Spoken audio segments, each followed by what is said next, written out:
Salmo 12. Salmo 12.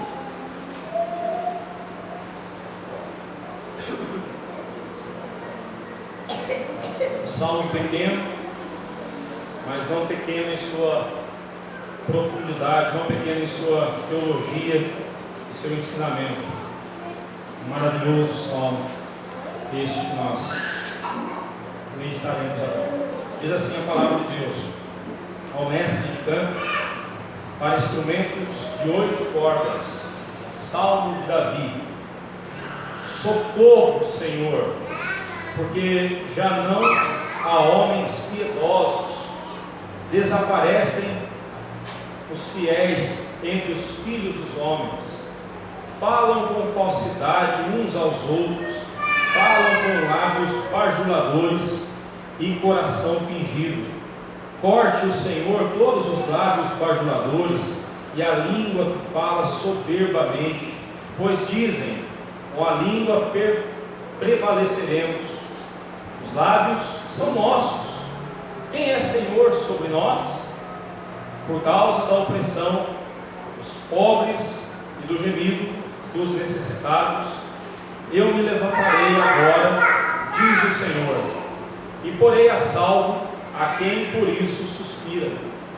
As palavras do Senhor são palavras puras, prata refinada em cadinho de barro, depurada 7 vezes. Sim, Senhor, tu nos guardarás, desta geração nos livrarás para sempre.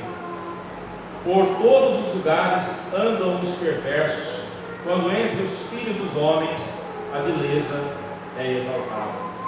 Oremos. Deus amado, diante da tua palavra, que aberta está diante de nós, pedimos que o Senhor também abra o nosso coração, para que sejamos por ela moldados, transformados, confrontados, confortados, e assim, ó Deus, sejamos cada vez mais parecidos com Cristo Jesus. Assim, ó Deus, nós oramos e te pedimos, em nome do Filho amado. Amém. O texto de Romanos 12, versículo 2, sempre deve estar diante dos nossos olhos. Lá nós lemos assim: e não vos conformeis com este século, mas transformai-vos pela renovação da vossa mente, para que experimenteis qual seja a boa, agradável e perfeita vontade de Deus. Não vos conformeis com este presente século. Não fique parecido com o mundo. Essa é a ordem da palavra de Deus para nós. O crente não deve ser parecido com o mundo, pelo contrário, o crente deve ser muito diferente do mundo. Suas palavras, suas ações, seu comportamento, seus relacionamentos, suas vestimentas, tudo o crente tem que ser pautado pela palavra de Deus. O que mostra que o crente é completamente diferente do mundo, porque o mundo não vive assim. O crente não pode agir como o mundo age. Essa é a ordem da palavra de Deus para nós. E nós não podemos fugir dela. Este salmo que nós acabamos de ler, ele é muito parecido com o Salmo 11. Aliás, os dois estão muito próximos, não só aqui na geografia bíblica, mas também muito próximos também no contexto em que eles foram escritos. Assim como o Salmo 11, nós não sabemos exatamente a ocasião em que ele foi escrito, o Salmo 12, mas foi escrito com certeza no momento em que Davi estava vendo a sociedade diante dos seus olhos se deteriorando, se desmanchando pela corrupção, se desmanchando pela depravação que reinava ali. E ele olha para a sociedade não muito diferente da nossa. A nossa sociedade está caminhando de mal a pior. Os princípios, os fundamentos, como nós vimos domingo passado no Salmo 11, versículo 3, os fundamentos estão sendo destruídos. Os pilares da sociedade estão sendo abalados por causa da depravação e da corrupção do ser humano. Neste Salmo 11, ou melhor, Salmo 12, nós encontramos aqui algumas palavras que nos dão orientação ou nos orientam na interpretação que devemos ter deste salmo. Por exemplo, as palavras lábios e língua aparecem 5 vezes no salmo. A palavra falar é o verbo falar, e o verbo dizer aparece 3 vezes. E a palavra, o adjetivo bajuladores, aparece 2 vezes. Note que essas palavras, lábios, língua, falar, dizer, bajular, são palavras referentes à comunicação, referentes à fala, referentes à nossa comunicação com as pessoas. E Davi aponta para esse texto mostrando que a perversidade das pessoas em suas palavras mostravam que as suas conversas eram corrompidas, que a sua comunicação era uma comunicação pervertida. E nós vemos isso hoje em dia. Quantas das conversas que as pessoas têm através de redes sociais ou um encontro com um amigo, quantas palavras nós temos e vemos que são palavras podres, palavras estragadas, conversas que só trazem dano às pessoas, conversas que só mancham a reputação dos outros, que atacam a reputação alheia, conversas fraudulentas, conversas mentirosas.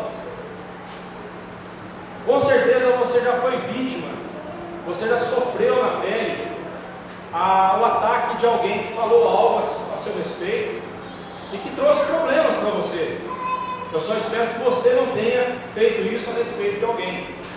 Eu só espero que você, como crente, também não tenha usado a sua língua para falar mal dos outros, para trazer problemas para os outros, para trazer dificuldades para os outros. Eu só espero que isso não aconteça com você.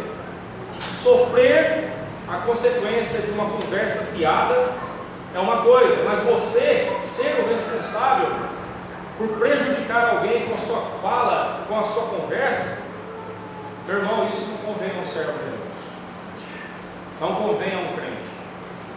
O crente não pode agir assim. A boca do crente tem de proferir palavras de vida. A boca de um crente tem de falar palavras que glorificam a Deus e que edificam o próximo. E se não há nada a dizer do próximo que seja bom, então que se cale, não fale nada. Não fale nada. É disso que se trata este salmo. Davi olha para a sociedade, olha ao seu redor e vê a sociedade totalmente deteriorada pelo pecado, deteriorada pela corrupção. E Davi então levanta a sua oração a Deus, clama ao Senhor e pede a Deus que venha ao seu encontro e socorra. Ele pede a Deus que tenha misericórdia dele e que o livre de pessoas fraudulentas, que o livre de pessoas que estão trazendo dano a ele. Mas no meio de tudo isso, Davi não se esquece de algo muito importante. Ele não se esquece de que nós devemos, nesta sociedade depravada, nesta sociedade pervertida, nós devemos viver para a glória de Deus. E é sobre isso que eu quero falar com você hoje à noite. Vivendo para a glória de Deus numa sociedade perversa. É possível alguém viver para a glória de Deus, mesmo cercado por uma sociedade pervertida, depravada, deturpada? É possível? Sim. Não só é possível, como é nosso dever como crente agir assim. É nosso dever como crente viver para a glória de Deus. Nós olhando para esse texto, nós descobrimos pelo menos 4 maneiras pelas quais nós podemos viver para a glória de Deus, mesmo cercados por uma sociedade perversa, por uma sociedade totalmente corrompida pelo pecado. Nós podemos viver para a glória de Deus da seguinte forma: em primeiro lugar, mostrando que somente Deus é o nosso socorro. Somente Deus é o nosso socorro. Se você quer viver para a glória de Deus, no meio de uma sociedade que deu as costas para Deus, no meio de uma sociedade que zomba do nome de Deus, que fica o tempo todo premeditando coisas para desonrar e para desacatar a autoridade de Deus, se você quer viver para a glória de Deus, a primeira coisa que você tem que fazer é deixar bem claro que somente Deus é o seu socorro. No verso 1 e verso 2, Davi abre este salmo dizendo: socorro, Senhor. Lembra aqui o apóstolo Pedro, quando o Senhor Jesus falou para ele andar sobre as águas, Pedro disse: se és tu, Senhor, manda-me ir ter contigo. E Pedro foi, e o Senhor Jesus disse: vem. E Pedro então começou a andar sobre as águas. De repente ele reparou na força do vento, e quando percebeu que realmente estava andando sobre as águas, tomado pela dúvida, ele começou a afundar. E afundando, ele grita ao Senhor Jesus: Senhor, salva-me. Salva-me, Senhor. E o Senhor Jesus o segurou pelas mãos. A oração de Pedro é a mesma de Davi: socorro, Senhor. Socorro, Senhor. Salva-me, Senhor. No meio de uma geração que deu as costas para Deus, você e eu precisamos deixar bem claro que só Deus é o nosso socorro. O nosso socorro não vem dos nossos recursos, o nosso socorro não vem da nossa esperteza, o nosso socorro vem de Deus. Davi continua este salmo dizendo: socorro, Senhor, porque já não há homens piedosos, desaparecem os fiéis entre os filhos dos homens. Davi não está tendo aqui um ataque de saudosismo, como muitas vezes nós temos. Davi não está dizendo aqui: os nossos tempos não são mais como antigamente. Antigamente era muito melhor. Antigamente tinha gente honesta, hoje a gente não tem mais. Não, Davi não está tendo um ataque de saudosismo aqui. Pelo contrário, Davi, ele olha para a realidade ao seu redor, e como um filho da aliança, como um filho de Deus, com quem Deus tem uma aliança, ele deseja ver o povo de Deus cumprindo o seu papel na terra, apesar de estar cercado por ímpios. Irmãos, nós não podemos esmorecer diante da perversidade que reina ao nosso redor. Nós, como crentes, não podemos nos calar diante do pecado que está à solta. Ainda que pareça e ainda que seja o número dos ímpios muito maior do que o número dos filhos de Deus, ainda que pareça, como Davi disse aqui, os homens piedosos desapareceram, os fiéis já desapareceram, já não estão mais às nossas vistas. Irmãos, nós devemos ficar firmes, ainda que sejamos poucos. Ainda que poucos, nós precisamos ficar firmes e resistir. A igreja é a última linha de resistência contra essa perversidade que reina lá fora. O governo já está desgovernado. As famílias estão destruídas. Quantas das nossas famílias, meus irmãos, estão mais parecidas com os ímpios do que com uma família cristã deve ser? Quantos dos nossos maridos são realmente cabeça dos seus lares? Quantas das nossas irmãs realmente são submissas aos seus maridos? Quantos dos nossos filhos são realmente obedientes a seus pais? Os nossos irmãos são irmãos de verdade entre si e não inimigos se atacando ou se ignorando?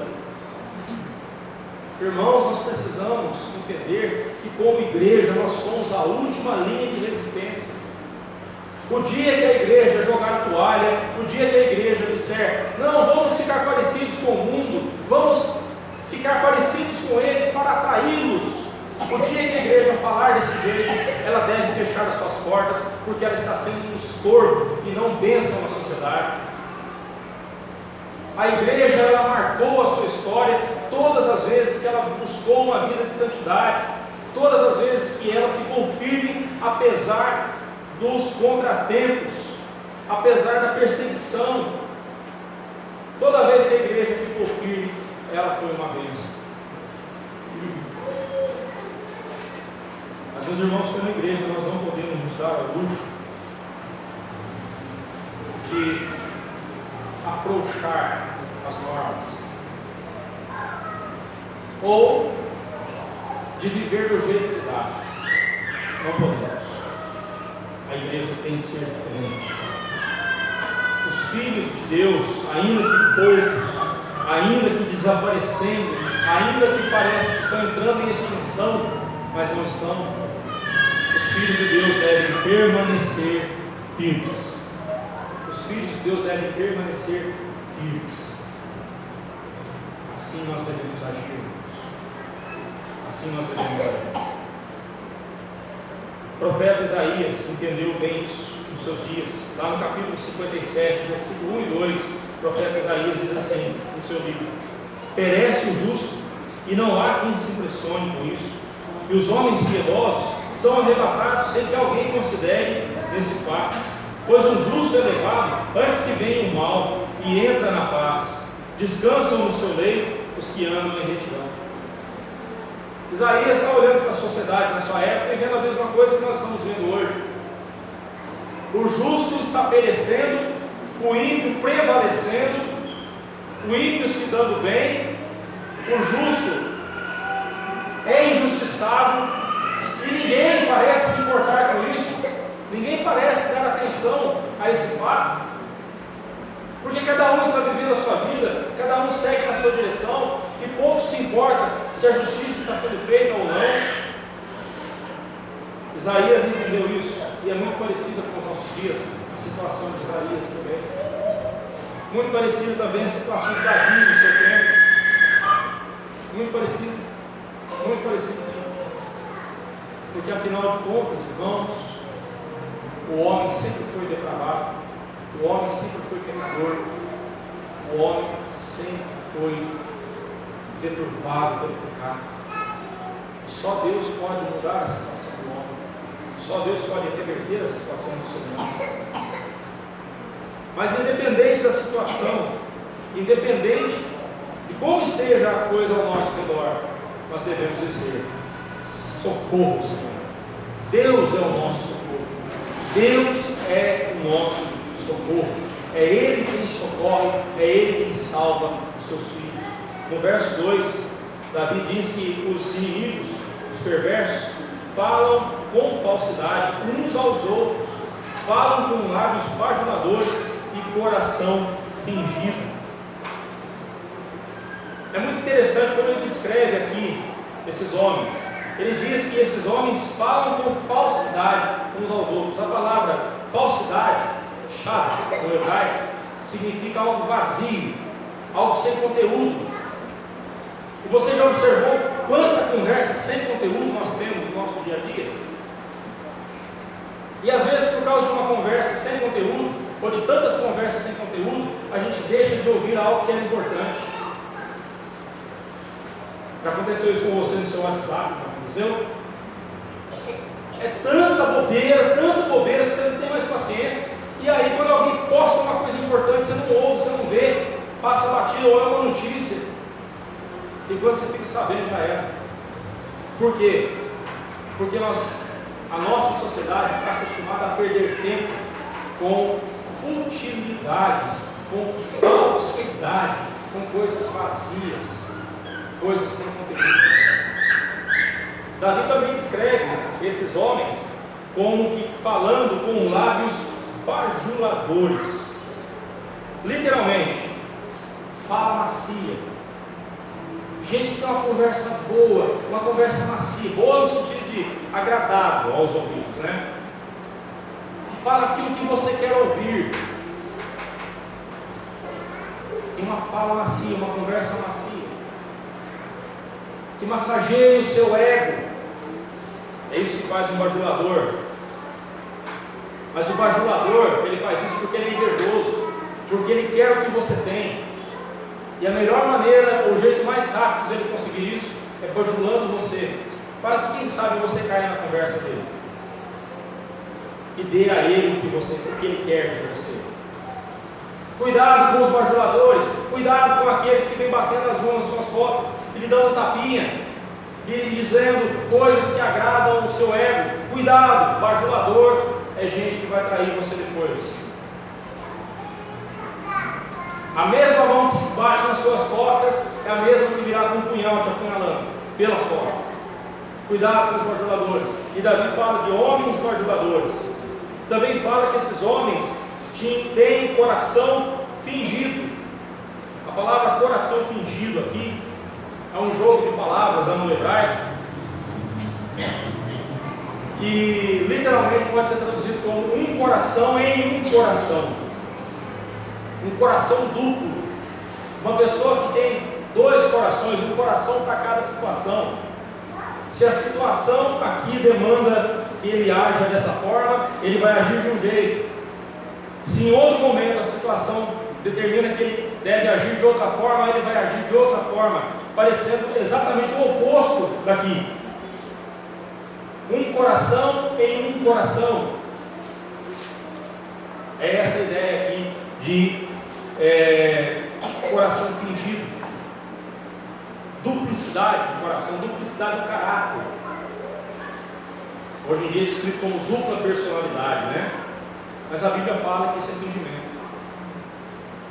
Ele tem um problema, pastor, ele tem um distúrbio de dupla personalidade. O nome disso é falsidade. A Bíblia não chama isso de doença.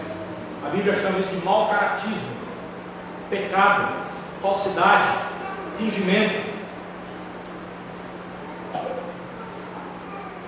Tome cuidado para você não ser assim. Essa tríplice característica, falsidade, bajulação e fingimento, tem um só objetivo: manipulação. Cuidado com pessoas que são falsas, bajuladoras e fingidas. Elas vão fazer de tudo para manipular você. Vão fazer de tudo para que você faça o que elas querem. Cuidado com esse tipo de gente. E nós estamos cercados por todos os lados de gente assim. Gente que é falsa. Mais falsa que nota de R$3. Bajulador. Diz aquilo que você gosta de ouvir. Massageia o seu ego. Cuidado. Há pouco falava sobre isso na classe de discipulado. É preciso, às vezes, quando nós recebemos uma crítica, por mais dura que ela seja, nós precisamos prestar atenção a essa crítica. Porque ela pode estar apontando para um erro que realmente existe em nós e que deve ser mudado. E particularmente, irmãos, eu posso dizer para você, eu cresci com as críticas, com elogios não. Com elogios eu inflei meu ego. Com elogios eu inflei a minha vaidade. Já viu aquele peixe baiacu? Né? Você mexe com ele, ele é pequenininho. Você mexe com ele, ele se estufa tudo. É o nosso ego. Cuidado com elogios. Prefira as críticas, porque por mais duras que elas sejam, por mais que elas te machuquem, você vai crescer com elas. Você vai crescer. Mas cuidado com gente que é falsa, bajuladora, fingida. O manipulador, a pessoa que é manipuladora é assim. E o objetivo dela é dizer o que você quer ouvir, porque ela quer ter o que você tem, quer ser o que você é. Agora preste atenção. Tome cuidado com pessoas assim, mas tome cuidado para você não ser uma pessoa assim. Porque se você estiver agindo assim, você não está agindo como um servo de Deus. Você não está agindo como filho da aliança. Você está agindo como um ímpio. Quem age assim é ímpio. Mas bem diferentes, os perversos devem ser os crentes. Lá em Efésios capítulo 4, verso 25, está escrito: por isso deixamos a mentira, fale cada um a verdade com o seu próximo, porque somos membros uns dos outros. Uma sociedade, meus irmãos, não se sustenta com a mentira. O que nós estamos vendo aí fora acontecendo, a deterioração dos valores, tudo porque a mentira está sendo colocada no lugar da verdade. Eu vou dizer algo que talvez possa até causar estranheza ou até ofender alguém. Eu não quero ofender ninguém aqui, por favor, mas preste atenção. Essa semana todo mundo comemorou uma data chamada Dia Internacional da Mulher. Essa data é a coroa do feminismo. Tudo que a Bíblia condena sobre a atitude da mulher, essa data comemora. E os crentes parabenizando as mulheres. Nós temos uma data muito bonita para parabenizar as mulheres, o Dia da Mulher Presbiteriana. O Dia da Mulher Presbiteriana. E eu não vou falar para você que dia é esse, para você pesquisar que dia é o Dia da Mulher Presbiteriana. A tarefa que eu vou dar para você essa semana: procure o Dia da Mulher Presbiteriana. E quando chegar esse dia, parabenize as irmãs. Mas o Dia Internacional da Mulher é a coroa do feminismo. É a mulher dizendo que ela manda em si, é ela que toma conta da casa, é ela que é chefe do seu lar. Tudo que a Bíblia condena. Cuidado. Você foi muito bajulado essa semana, minha irmã. Você recebeu muitas bajulações pelo Dia Internacional da Mulher. Mas tudo que você recebeu foi lixo, porque isso está contrário à palavra de Deus. E você, marido, você, irmão, você não precisa esperar um dia no ano determinado por alguém para ser o Dia da Mulher. Você pode homenagear a sua esposa, a sua irmã, a sua filha todos os dias, e deve fazer isso, homenageá-la com ações de amor, cuidando delas como a Bíblia manda ser o seu cuidado.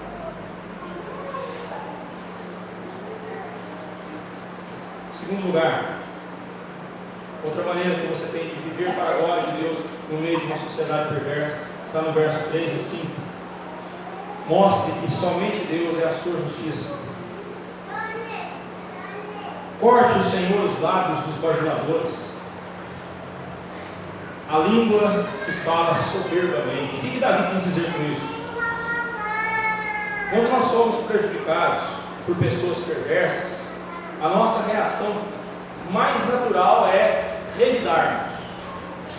E nós achamos que a nossa justiça é justiça, mas ela é vingança, porque a gente quer fazer mais mal ainda para a pessoa do que o mal que ela nos fez. Isso é vingança, isso não é justiça. Justiça é você fazer como Davi fez. Corte o Senhor, corte no Senhor os lábios bajuladores. Pastor, mas Davi aqui fazendo uma oração dessas? Davi não está querendo mal dessas pessoas. O que Davi quer é que Deus faça justiça pelas ações dessas pessoas. Que Deus julgue as ações perversas desses homens e lhes dê a paga das suas ações. Agora, se ele planta coisa ruim, ele vai colher o juízo de Deus. Simples assim. E o mesmo acontece conosco. Se plantamos pecados, nós vamos colher tempestades na nossa vida. Colheremos coisas terríveis. E isso faz parte da justiça de Deus. E Deus não é injusto em fazer isso, porque Ele nos avisa em Sua palavra que se você preferir a bênção, você será abençoado, mas se você correr para a maldição, você será amaldiçoado. O caminho da obediência é o caminho da bênção. Quer ser abençoado? Seja obediente. O que Davi está dizendo aqui é justamente isso: Senhor, corte a língua deles. Davi não disse: Senhor, me dá uma faca para eu ir lá cortar a língua deles, me dê forças para eu acabar com eles. Não, Davi não falou isso. Senhor, faça justiça. Senhor, toma conta da situação. Eu entrego nas tuas mãos. Davi clama a Deus para que faça justiça por ele. E Davi continua descrevendo aqui a atitude desses homens. No verso 4 ele diz que esses homens, eles falam em uma língua soberba, eles falam soberbamente no verso 3 e depois no verso 4. ele diz como é essa soberba. Eles dizem: com a língua prevaleceremos, e os lábios são nossos. Quem é Senhor sobre nós? Falar soberbamente, essa palavra soberbamente, lá no hebraico, significa apresentar-se grande, maior do que é de fato. Apresentar-se grande, grandão, mas na verdade não passa de um verme, um vermezinho. Esse é o significado da palavra. Agora, compare você as palavras desses homens perversos com as palavras de Deus. Daqui a pouco nós veremos isso. Daqui a pouco nós veremos isso no verso 6. Mas esses homens, eles se mostram grandes, quando na verdade não passam de vermes. E tais como vermes, eles se levantam contra Deus e dizem assim: quem manda na nossa boca somos nós. Você já viu criança falando isso?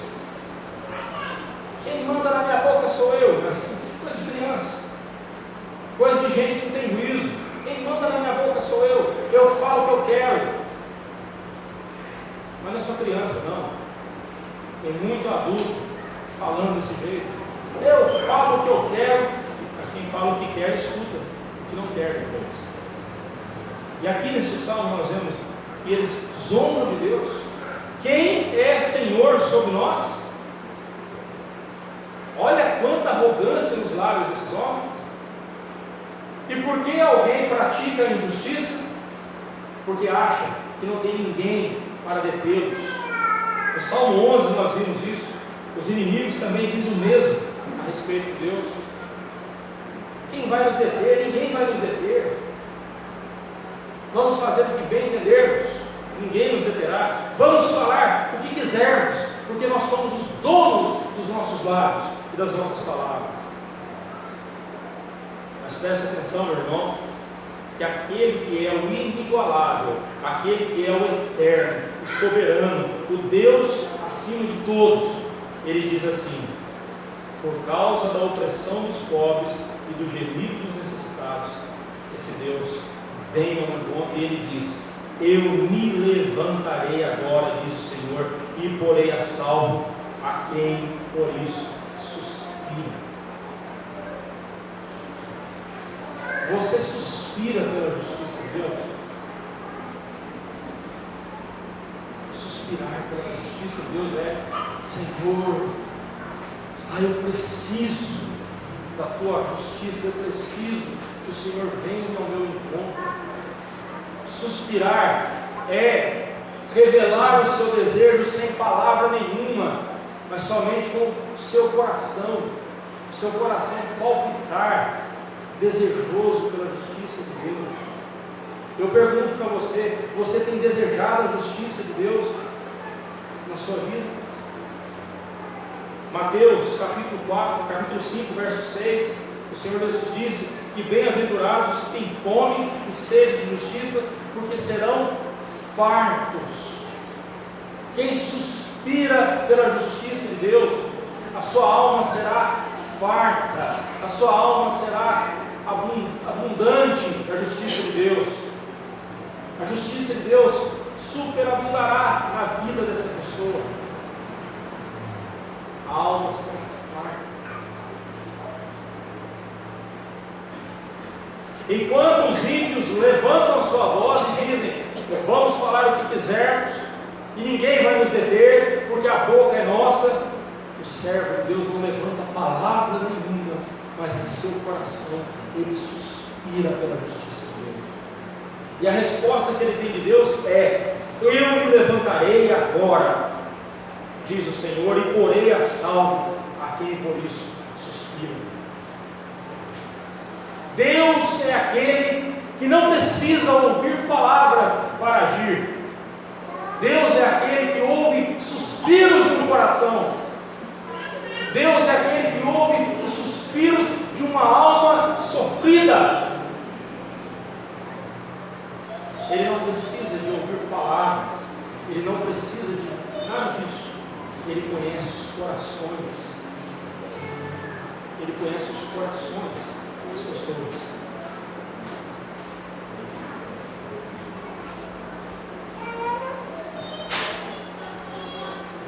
A nossa justiça vem de Deus. É dele, e tão somente dele, que devemos explorar por justiça. Porque este mundo, meus amigos, porque este mundo trata com tanta frustração, traz tanta frustração àqueles que esperam a justiça dele? Você já viu como as pessoas ficam frustradas ao ver tanta corrupção no nosso país, por exemplo? Nosso país sobeja a corrupção, sobeja a injustiça. O sujeito é investigado, é provado que ele é bandido, é provado que ele é ladrão, provado que ele é corrupto, e ele esbraveja contra o juiz, se levanta e ainda diz que ele é justo, e está sendo perseguido por um juiz que quer o mal do país, que quer o mal da nossa nação. Mas não é só ele que fala desse jeito, não é só essa pessoa, você sabe muito bem o que eu estou falando, que diz assim. Estamos cansados de ver o tempo todo pessoas que praticam delitos e se põem de coitadinhos, assassinos que receberam uma pena de 30 anos de prisão porque tiveram bom comportamento, cumpre só um sexto da pena na cadeia, depois sai e é contratado para um time de futebol, para ser goleiro. E aí você pergunta, onde que está a justiça nesse país? Não é frustrante? Não é frustrante isso? Claro que é.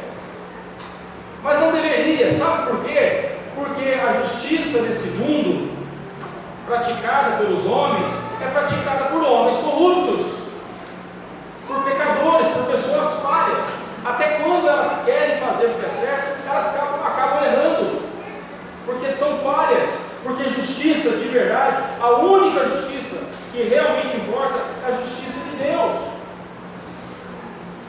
E você e eu ficaremos frustrados com pessoas que deveriam fazer justiça e não fazem, pessoas a quem foi dada a autoridade para executar a justiça e não executam. Nós ficaremos frustrados com elas. Mas se a nossa esperança, a nossa confiança estiver na justiça de Deus, nós não seremos frustrados, porque Deus sabe agir no tempo certo, na dose certa, Ele aplica a justiça dele. Deus é a nossa justiça. Ainda que o mundo lá fora tenha as suas justiças, tenha as suas maneiras de fazer justiça, a nossa justiça é Deus. Só Deus. Terceiro lugar, você quer viver para a glória de Deus? Mostre que somente Deus é a sua verdade. Somente Deus é a nossa verdade. Nós vivemos no meio de uma geração em que a justiça não é praticada, a justiça é deturpada. Por quê? Porque os princípios da verdade, ou a verdade em si, ela é ignorada. Ela é ignorada. Uma sociedade que ignora a verdade não pode se manter. A mentira não sustenta uma sociedade. E é o que nós temos visto. O contraste aqui entre as palavras do verso 6 com as palavras dos versos 3 a 5 é impressionante. Nos versos 3 a 5 nós vimos as palavras dos ímpios. E agora no verso 6 nós vemos a palavra de Deus. Diz assim o verso 6: as palavras do Senhor são palavras puras, prata refinada em cadinho de barro, depurada 7 vezes. A palavra de Deus é a verdade. E não sei se você já observou, mas não existe livro mais atacado, livro mais vituperado na face da terra do que a Bíblia. As pessoas zombam da Bíblia, as pessoas desprezam a Bíblia, e muitos crentes ardem com desprezo para com a palavra de Deus. Me dói no coração quando eu vejo um crente correndo atrás de comprar o mais novo livro de psicologia para a criação de filhos, mas não perde, não gasta um só minuto lendo uma página das Escrituras sobre como criar filhos.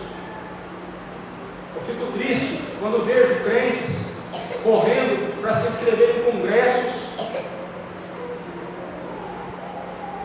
onde tem um psicólogo, um figurão lá, um psicopedagogo, com a sua psicologia humanista, com a sua psicologia antibíblica, mas só porque ele é o figurão, ele é o guru do assunto, as pessoas correm até ele, muitos crentes compram os seus livros, devoram os seus livros. Muitos pais crentes são capazes de dizer qual é a última teoria do momento sobre a educação de filhos, aplicada pela pedagogia, por essa pedagogia que já destruiu gerações.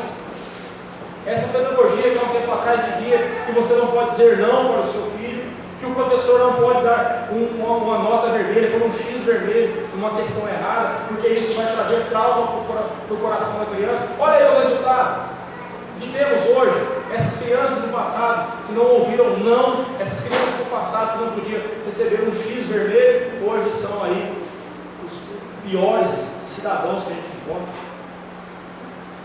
Não é verdade? Quem é professor que sabe que eu estou falando disso, é verdade. Foi quando o ser humano, quando muitos crentes trocaram a palavra de Deus pelo último manual de psicologia, pelo último manual de pedagogia, divorciado das Escrituras, é que nós temos visto a pior geração de crianças.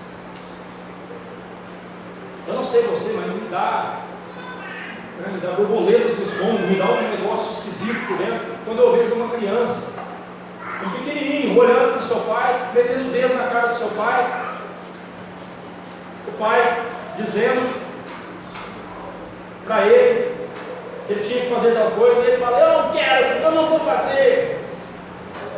E se esse pai pega essa criança e resolve mostrar para ela como é que funciona, como é que era no tempo antigo, como é que era no tempo dele quando criança, pega uma vara, pega uma cinta e vai resolver a coisa, vai mostrar para essa criança quem é que manda de fato ali na situação. Se um vizinho estuda, chama o conselho tutelar. E quando encontramos crianças de 6, 7 anos, que já sabem o que é conselho tutelar, e se seus pais as ameaçam de corrigi-las um pouco mais severamente, elas dizem: eu vou chamar o conselho tutelar, vou denunciar você. O que é isso, meus irmãos? Foi a sociedade trocando a verdade por mentiras. É a igreja que deveria ser a última linha de resistência nessa sociedade. A igreja está falando igualzinho do mundo. A igreja está falando igualzinho do mundo. O discurso da igreja está idêntico ao discurso do mundo. Eu não estou dizendo que da pedagogia nada presta. Não é isso não, tem muita coisa boa ali que a gente deve garimpar, tem muita coisa boa ali que a gente pode aproveitar. Mas quando se trata de cuidar do coração da pessoa, só a palavra de Deus pode fazer isso. Esses dias conversava com um pastor que me criticou porque eu declaro que eu sou conselheiro bíblico. Se um dia você vier aqui conversar comigo, não espere uma sessão de psicologia ou uma sessão de psicanálise, alguma coisa assim. Não espere. Eu estarei falando para você da palavra de Deus. Porque a única palavra para mim que muda, que transforma corações é a palavra de Deus. Eu já vi vidas sendo transformadas pela palavra de Deus. Até hoje eu não vi a psicologia transformar a vida de ninguém. Não. Mas esse colega começou a me questionar, dizendo que eu sou muito obtuso, que eu sou muito quadrado, eu prefiro ser quadrado, porque quadrado não se desloca com facilidade. redondo, qualquer tapa sai rolando para qualquer direção. Eu prefiro ser parado. Mas eu disse para ele, preste atenção, meu amigo. O dia que a psicologia falar que a birra de uma criança é pecado, e não, birra não, é o jeito que ela tem de se expressar. O dia que a psicologia disser isso aí é ira e precisa ser tratado no coração, aí eu vou dar ouvidos para a psicologia, porque a psicologia está falando o mesmo que a Bíblia diz. Mas isso nunca vai acontecer. O homem nunca vai dar o braço a torcer que Deus tem razão. A não ser que Deus toque no coração dessa pessoa e transforme o coração dessa pessoa.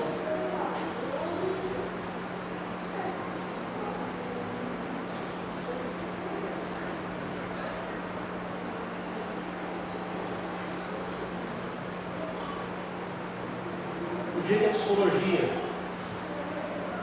conseguir, o dia que nós pudermos dizer da psicologia a seguinte frase, porque a psicologia é como espada de dois gumes, que penetra ao ponto de dividir alma e espírito, juntas e medulas, e é apta para discernir os pensamentos e propósitos do coração. Aí a psicologia merecerá a minha atenção. Mas só existe uma coisa nesse universo capaz de penetrar o mais profundo do coração humano: a palavra de Deus.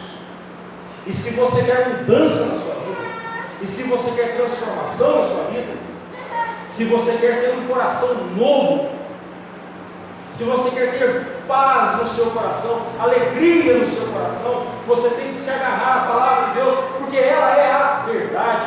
O Senhor Jesus, quando orou por mim e por você, na sua oração sacerdotal, Ele diz: Pai, santifica-os na verdade, a tua palavra é a verdade e nada mais. Se você está buscando outras fontes de verdade ou da verdade, você só vai encontrar ilusão. Não se iluda. Os ensinamentos do mundo, eles são mentirosos, são bajuladores, vão dizer o que você quer ouvir, mas são ilusão, são mentira. Existe sim verdade absoluta. Estão dizendo aí fora, as nossas crianças que têm aula de filosofia ouvem isso: não existe esse negócio de verdade absoluta, cada um tem a sua verdade. Isso é mentira. Isso é mentira. Aquele relógio lá, que você já deve ter vontade de olhar para ele para saber quantas horas são e que hora vai terminar a mensagem, espero que não aconteça isso, mas já está terminando, estou chegando lá. Aquele relógio é um relógio analógico. Se ele quebrar, no lugar onde ficar parado os ponteiros, eu posso dizer: esse relógio 2 vezes por dia estará certo. Não é mesmo? Se ele parar ali agora, 10 para as 9, se ele parar ali agora, ele vai estar certo agora, 10 para as 9, e amanhã, 10 para as 9 da manhã. 2 vezes ao dia esse relógio vai estar certo, concorda comigo? Mas ele é confiável? Porque ele acertou 2 vezes? Ele é confiável? Não é. Agora não é porque a psicologia acertou 1 ou 2 vezes, ou porque a filosofia dos homens aí fora acertou 1 ou 2 vezes, ela é a verdade. Não é. Porque a verdade ela é constante. E a única verdade que é constante é a verdade da palavra de Deus. Porque só a palavra de Deus é eterna. Você quer transformação na sua alma? Quer ser libertado da sua ansiedade, da sua tristeza, da sua dor, da sua insegurança, o medo de morrer e não ir para o céu? Você quer ser liberto de tudo isso? É na palavra de Deus que está a resposta. Você quer um casamento melhor para você? Engraçado que a gente quer uma esposa melhor, mas não quer ser um marido melhor, né? Mas prepare-se, quando você pegar a palavra de Deus, buscando uma esposa melhor, você marido, buscando uma esposa melhor, querendo que a sua esposa seja uma pessoa melhor, prepare-se, a palavra de Deus vai dizer para você o seguinte: antes de me querer, seja você melhor. Tira primeiro a trave do teu olho, e então verás claramente para tirar o cisco do olho da sua esposa. É assim que funciona. E vice-versa, tá? Porque às vezes é a esposa que quer um marido melhor, mas ela não quer ser uma esposa melhor, mas quer que ele seja melhor.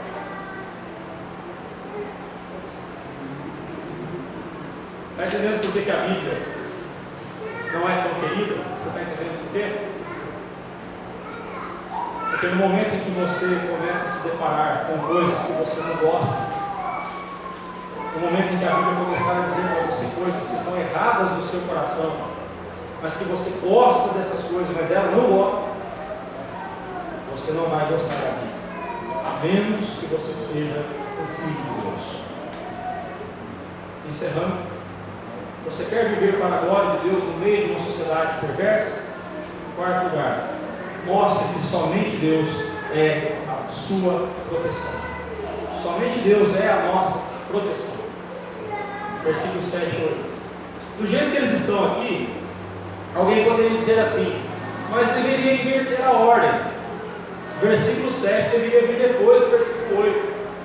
Olha só, vamos inverter a ordem? Com todo respeito, vamos inverter a ordem desses dois versículos,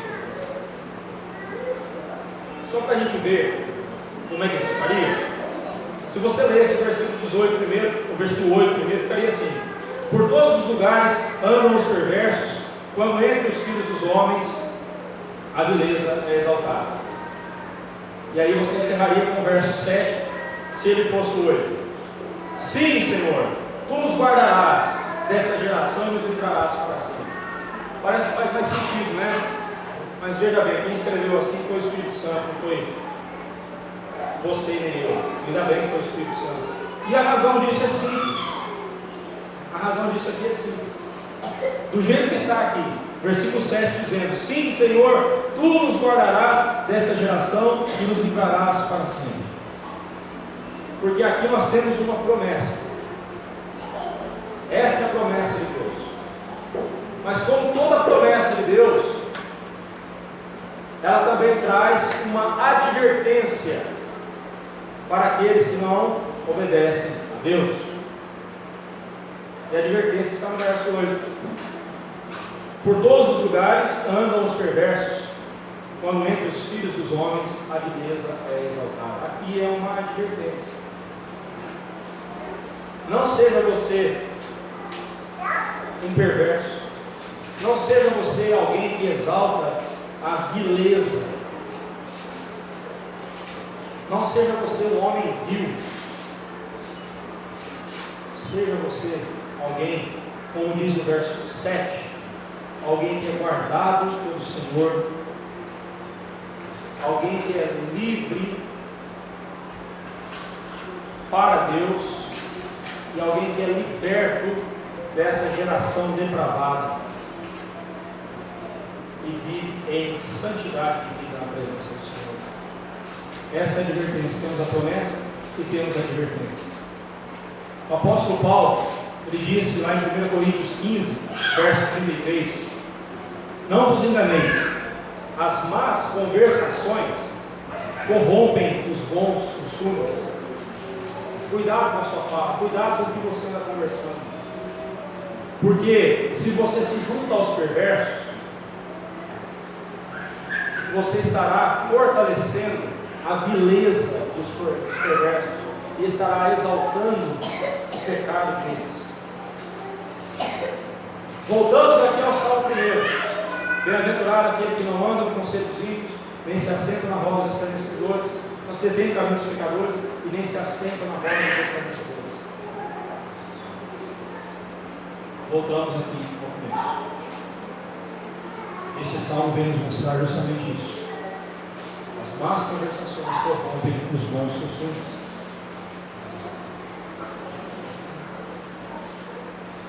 Quantas vezes nós nos detemos numa conversa e nessa conversa a gente acabou se sujando ou sujando o nome de alguém? Isso é coisa linda.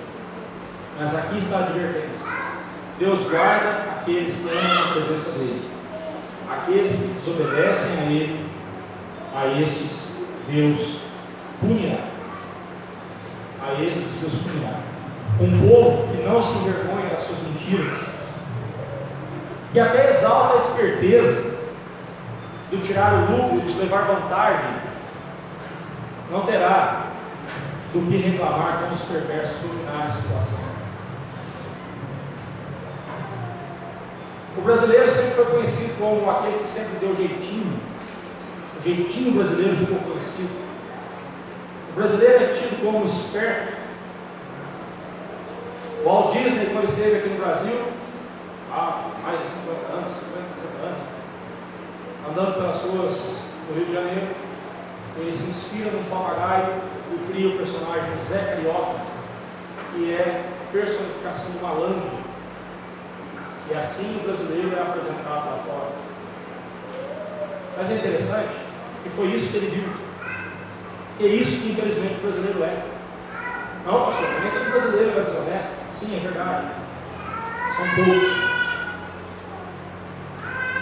Mas uma sociedade que se gaba das suas maldades e conta vantagem por ter levado vantagem numa situação, não terá do que reclamar quando ímpios tomarem conta do poder.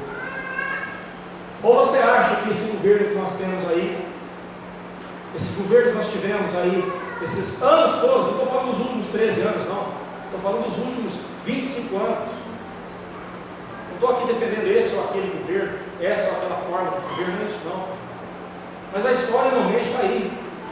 Ou você acha que o governo que o Brasil tem, a cada eleição, sempre colocamos um corrupto lá, sempre colocamos não, sempre é colocado um outro corrupto lá. Você acha que isso não é resultado da corrupção aqui de baixo? Nós não temos o que reclamar. Foi Castro Alves que disse que se no governo do país existem corruptos, o país está bem representado. E é verdade. Não temos o que reclamar. Agora nós, como servos de Deus, nós precisamos entender quem nos protege de tudo isso. Não é o país, não é o governo, não é esse ou aquele partido político, não é essa ou aquela instituição, mas é Deus. Deus é a nossa proteção. E Davi deixa isso bem claro, nesses 2 versos finais. Andemos na presença de Deus, porque na presença dele seremos protegidos. Fora da presença de Deus, o que teremos é o peso da mão de Deus contra nós.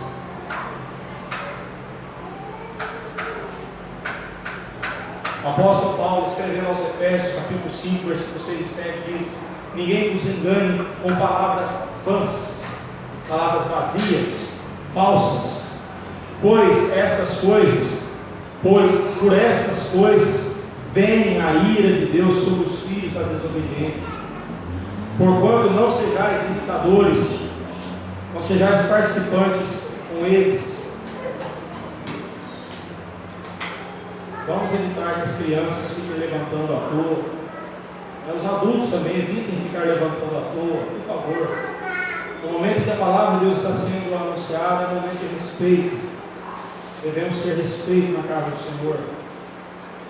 Você não vai morrer de sede se ficar mais alguns minutos sem beber água. Tenhamos respeito, não com o pregador, é com a palavra de Deus. Acabo de dizer isso. Uma nação que não respeita a verdade, uma igreja que não respeita a verdade, não tem do que esperar as bênçãos de Deus. Não tem por que esperar as bênçãos de Deus. Se o seu coração tem essa certeza da proteção de Deus, ou o seu coração está assustado por ver que a coisa aí fora está indo de mal a pior? Te assusta a situação aí fora? Sim. Mas preste atenção, quem nos protege é Deus.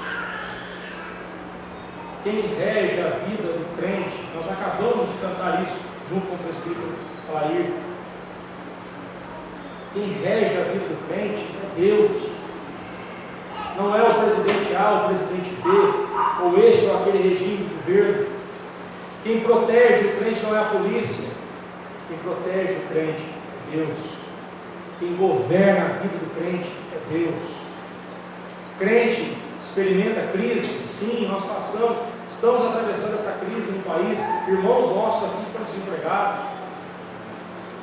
Mas preste atenção, quem sustenta o crente é Deus, quem protege o crente é Deus, quem mantém o crente no seu emprego é Deus, quem permite o crente ficar desempregado é Deus. Mas em tudo isso Ele vai estar sustentando os filhos dele. Em tudo isso Ele vai estar sustentando os filhos dele. Confie nisso. É Deus quem te protege, é Deus quem guardará você. Então somente, meu irmão, preste atenção, cuide da sua boca, cuide das suas falas, cuide das suas conversas, que ao sair daqui você saia com o seu coração desejoso de ter lábios que honram ao Senhor, que nas palavras do apóstolo Pedro, no capítulo, em 1 Pedro 4, versículo 11, se alguém fala, fale de acordo com os oráculos de Deus. Que seja esse o desejo do seu coração. Esta semana eu quero falar de acordo com os oráculos, ou seja, de acordo com a palavra de Deus. Eu quero dizer coisas que vão honrar a Deus. Eu quero dizer coisas que vão edificar vidas. Eu quero dizer coisas que vão transformar corações. Eu quero falar da palavra de Deus. Dentro da minha casa, eu quero falar de Deus na minha escola, lá no meu trabalho, na minha vizinhança. Eu quero falar de acordo com a palavra de Deus. Eu quero trazer para as pessoas uma palavra que vai transformar os corações delas. E essa palavra é a verdade. E essa verdade é a palavra de Deus.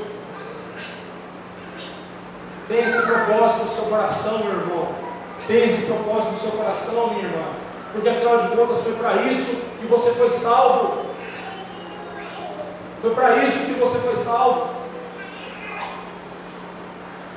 Concluindo, dessa sociedade perversa, nós somos chamados para resistirmos confiantes em Deus, a despeito da maldade reinante.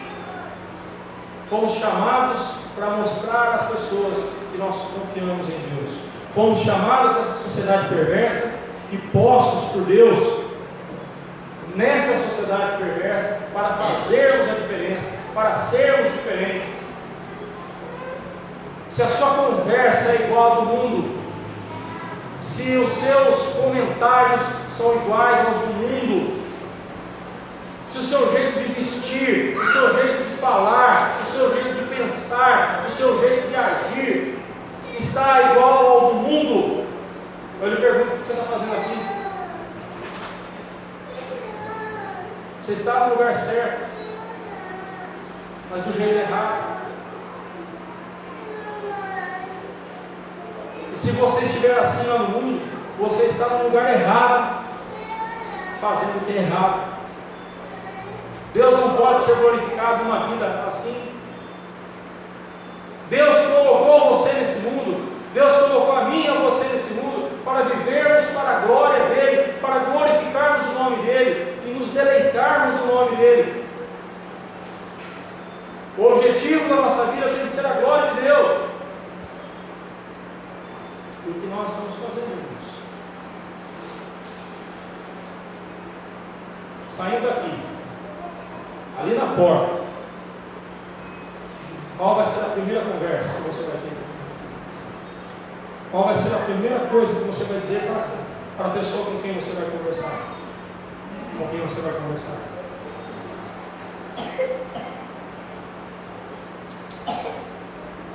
Eu fico triste. Não porque você não me ouviu, não porque você não deu ouvidos às minhas palavras, não. Eu fico triste porque você desperdiçou o seu tempo e não ouviu a palavra de Deus. E ali fora, conversa-se de tudo, menos da palavra de Deus. Menos da palavra de Deus. Passamos várias mensagens, várias conversas, fazemos qualquer comentário, menos a palavra de Deus. Queremos a bênção de Deus, mas não andamos de acordo com a palavra de Deus. Nessa semana, meus irmãos, o nosso propósito seja uma boca para glorificar a Deus, palavras que engrandeçam o nome de Deus. Pastor, mas as pessoas vão se afastar de mim. Vão mesmo, não tenha dúvida. Mas preste atenção no que o Senhor Jesus disse: se o mundo vos odeia, sabei que primeiro do que a vós outros, me odiou a mim. João capítulo 15, versículos 1. Não espere ser amado por um mundo que odiou o teu Salvador. Não espere ser amado, aplaudido por um mundo que cuspiu no rosto do seu Salvador, que o crucificou, que o pôs numa cruz. Não espere ser amado por alguém que despreza aquele que te amou a ponto de se pegar por você. Que Deus nos faça melhores bens, para a honra, para a glória. Senhor nosso Deus, o Senhor conhece a nossa